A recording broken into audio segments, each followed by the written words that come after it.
Hi, welcome to a new video dedicated to a new brushed racer from Eachine. This is a QX70. It's nothing else than a kind of improving size of the famous tiny hoop. So it's copying more or less the same type of design with some duct prop system, okay, improving the lift capacity of the system. So it comes after the QX90, 80, 95. Okay, I recently reviewed this excellent brushed quadcopter, and we will see if this machine is also very promising. Let's discover the content.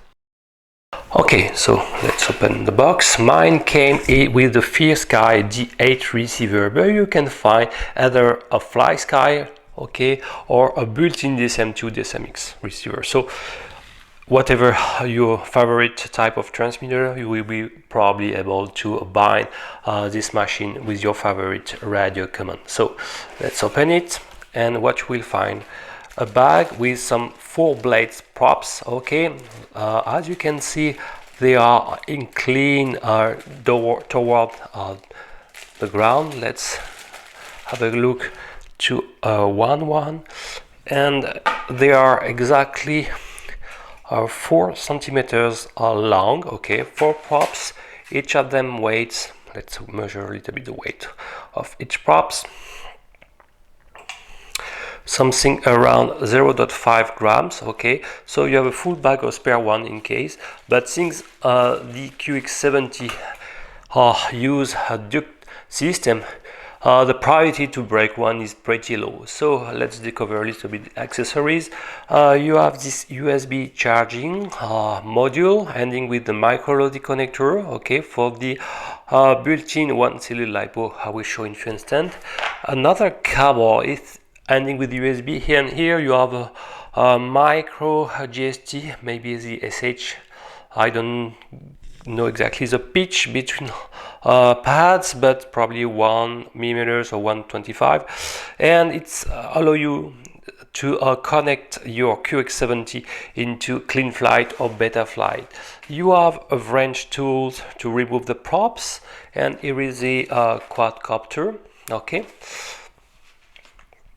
The camera have to be installed on this 3D printing mount, okay, like this.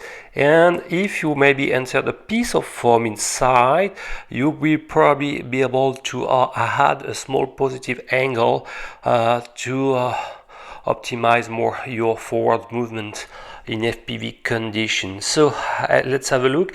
The first feeling I have, wow, is not so light, so I'm a little bit afraid about the performances, about the motors. Okay, so let's give immediately the weight of this machine.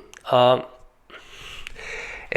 yes, it's a little bit less than 55 grams. So for some 8.5 millimeters by 20, could be a little bit heavy, okay. So be aware, especially when you know that this kind of system increase the load, the payload of the system, but on the other hand, I'm afraid that it won't be enough to carry everything. So let's discover, for example, the rear part. You have the same type of LED than the QX97. They are programmable through clean flight or beta flight. That's a good point.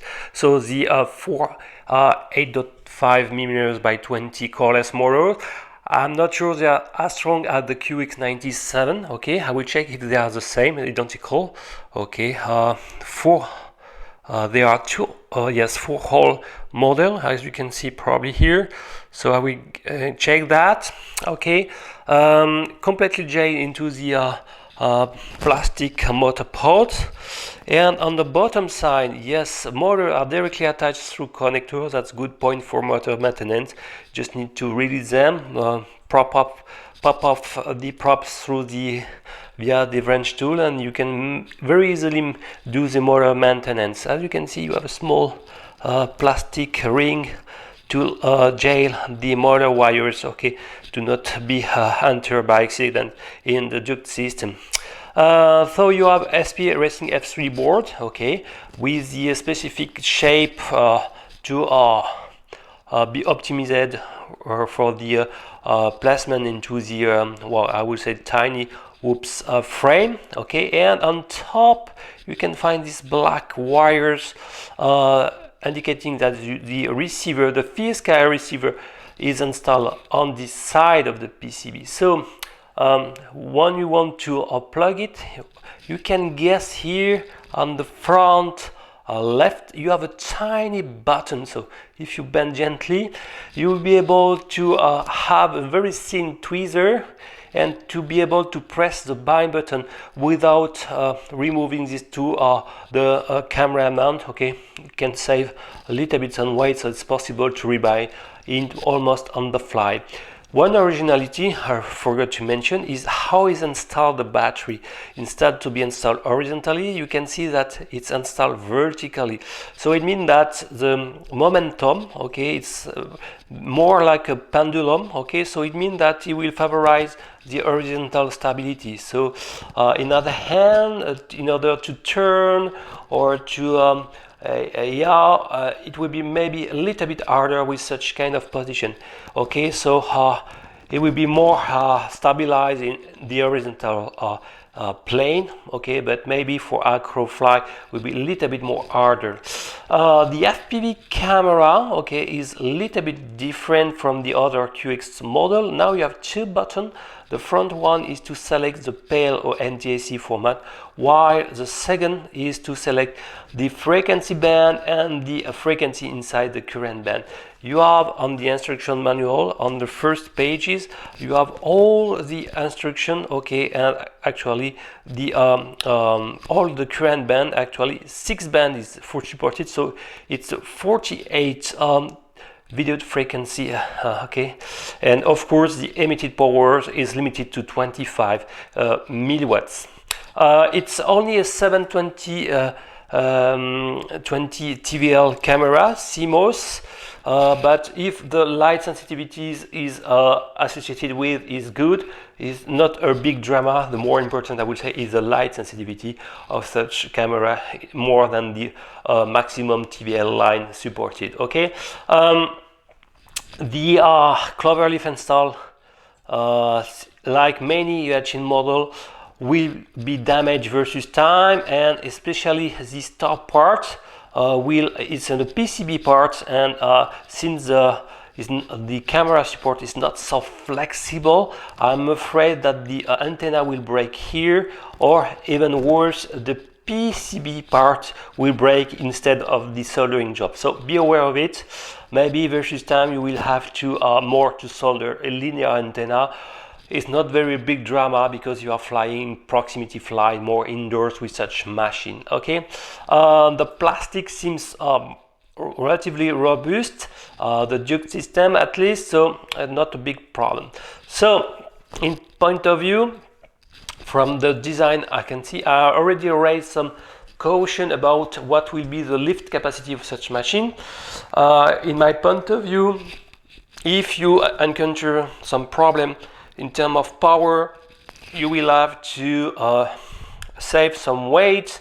So one possibility is to remove the rear LEDs. Okay, you can probably save 1 gram, and some maybe install a slightly less larger model, because actually this is a 600 TVL LiPo, and like most of the QX series, this one weighs close to 16 gram, okay, and in dimension is the same that all the other, so it's 45 by 24 by 10, okay, so it's quite standard. With micro LOSI connector, no problem, just need to slide it inside. So for a battery and easy swap, it's very a good point. What I can say about this model, that it's more adapted for indoors, and thanks to the SPA Racing F3 board, you can fly it in 6 stabilized flight mode, so angle mode, and if you want. It could be a very good acro trainer, will depend on the stabilization. So to connect to a Betaflight, that's more important, you have to remove the battery, and on front you can guess here, I hope you will be able to see, I'll try to zoom a little bit, you can see on front this connector, okay, where you will have to attach the extra connector found here, okay. So to connect to Betaflight, so it will be like this. So the yes, the red should be on the left side. Okay, if I'm not wrong. A little bit tricky to insert, but with your nails will be okay. Like this. So the front, the red should be installed on the left side, and the black should be on the right side. Okay, so now I will be able to enter to the default configuration. So probably CleanFly is installed, and as you know, Betaflight installation will offer a little bit more stability. Okay, here is a binding procedure. So as for many QX model integrating a FieldSky receiver, and in general for any FieldSky receiver, you have to do two things at the same time: pressing the bind button while powering the system. And as you know, the binding button is hidden by the camera submount, so you can use a small tweezer to press it, and then while attaching the battery. And the system can be a little bit tricky. This is why I will prefer to remove first of all the camera mount, okay, just to unscrew it. And I will be more free to access to the bind button. Okay, like this. Yeah, okay.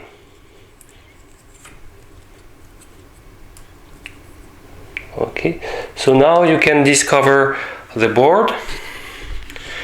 It's okay. So you have installed on top the receiver. So now let's have a look how to proceed. So what I advise is to pre-insert the LiPo battery, okay, not completely, and then finish the job like this, almost inserted, okay, not completely to, okay, like this. I just turn off just a fraction of millimeters. So now I will turn on my transmitter and select a profile with the FieldSky D8 protocol, so ready to bind here. Then I will press the bind button here while I'm powering. I will try to do the same. Very tricky. So sometimes you can use even some tape if you don't manage to do it. To use some tape to pre-press the button.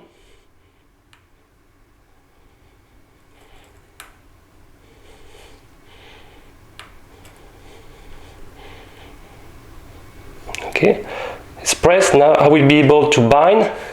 Press the bind button. And as you can see, normally you have the LEDs of the receiver should stop to flash. Okay, and now I will pour off everything. And if everything is okay, you have the LEDs associated with the receiver which stays solid. So I will turn on the QX. Now turn on everything. As you can see, the blue light is stays solid, so I will be able to harm the machine. So okay, as you can see, I can control, so it's working. So more or less tricky procedure. Okay, so be aware. I will now mount everything and attach the cable here to show you the default CleanFly configuration, and then probably flash the Betaflight.